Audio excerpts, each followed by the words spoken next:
With TwitchCon over, there's been a heap of new information surrounding 7 Days on console, a few sneak peeks of upcoming optimizations and changes, as well as the reveal of an all-new game title in the 7 Days universe. If you want to stay updated with all things 7 Days, hit the subscribe button so you don't miss out. An interesting optimization change was shown off by Guns, Nerds and Steel over on his YouTube channel after he attended TwitchCon this year. These changes adapt the way windows will work, updating their opacity depending on the player's proximity to them. This essentially reduces the need to render the interiors of buildings, which in densely populated areas should increase frame rates and reduce stuttering and lag, as the game attempts to render and load the interiors of every single structure surrounding the player. It's reported to increase frame rates by 5% minimum, which in itself isn't a huge feat, but coupled with further optimizations, could amount to significant increases in the future.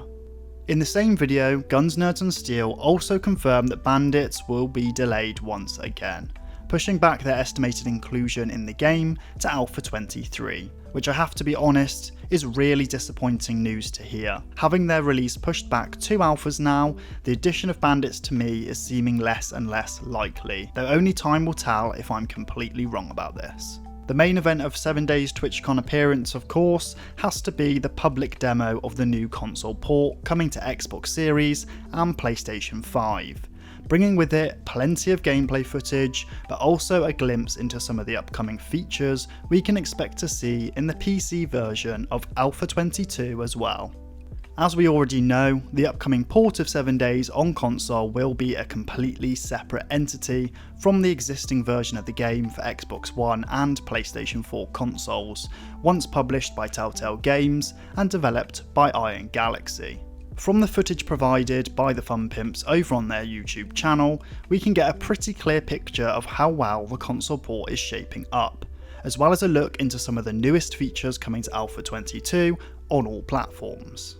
Overall, it looks extremely close to the quality you'd expect to see on the PC version of the game, in terms of graphical fidelity, though I did notice there was a lot of pop-ins for POIs, and the draw distance did seem to be lower, but sacrifices obviously have to be made to ensure consistent performance on less powerful machines. The console version showed off some of the new features coming to Alpha 22 as well, like the colour variations for enemy types that slightly change their clothing, as well as the colour swatches on their outfits and hair. It seems like crossplay between consoles is still up in the air as well, with the Fun Pimp stating the decision lies with both Microsoft and Sony, and so isn't a concrete feature of the console version just yet. Though with crossplay becoming more commonplace in recent releases, I don't think there'll be much opposition to it from the platform holders personally.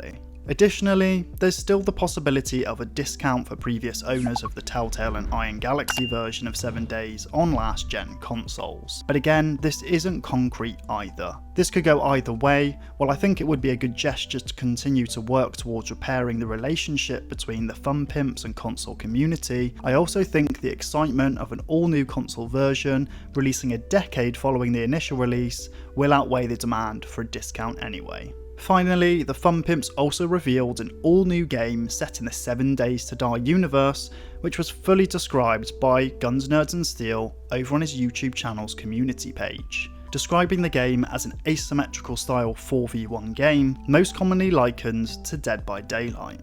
I'm actually really interested in gauging what the community feels about this too, so share your thoughts in the comments below. Here's how Guns, Nerds and Steel described the upcoming Blood Moon game after discussing it with the developers at TwitchCon. 4 survivors compete against one Hive Master and their minions, craft, loot, build and fight for 7 days and 7 nights. Work together to survive. Each play session is expected to take 1 hour or less before a full reset and a new match begins. Featuring several handmade, voxel-based maps and levels, perhaps dozens, it will have a long-term progression system to reward players with perks and unlocks, such as skins. Release into early access is expected in roughly 6 months' time, so around April of 2024, which will likely coincide with the release of Alpha 22. It will have DLC/updates after launch, and there will be online matchmaking, or you can team up with your friends. This is not a single player experience, and development is being done by a third-party development team, Studio Illogica, with direct support and supervision by a small team from the Fun Pimps. Think of this like a fast-paced, compressed experience, like a mix between 7 Days to Die and Dead by Daylight. While I do understand the comparisons between Blood Moon and Dead by Daylight, I personally think it sounds a lot more like the now defunct Fable Legends, which is described as such.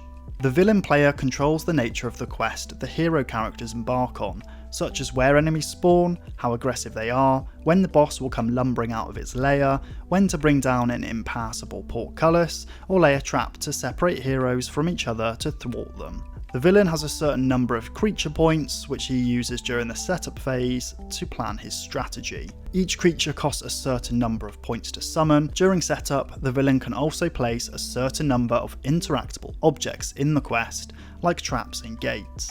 This game is, like Guns, Nerds and Seals said, mainly being produced by a third-party developer, Illogica, with oversight being provided by the Fun Pimps, which shouldn't divert too much manpower from 7 Days to Die itself. I personally don't have too much hope for Blood Moon, as the genre it seeks to break into is notoriously difficult to survive in, as is evident with the failures of games like Fable Legends, Friday the 13th, and Evolve in the asymmetrical PvP space, despite having built-in fan bases and heavy-hitting intellectual properties. I can't imagine the spin-off of an already niche title succeeding where iconic and beloved franchises have already failed, but there's always time to be proven completely wrong. That's about everything from TwitchCon regarding 7 Days to Die. You can get updated with all of the upcoming changes to 7 Days to Die in Alpha 22 by checking out some of my other videos. And feel free to let me know what you think about these upcoming changes in the comments below. I'd be interested to hear your thoughts on the upcoming spin-off game as well. If you want to stay updated with all things 7 Days, hit the subscribe button so you don't miss out on what comes next.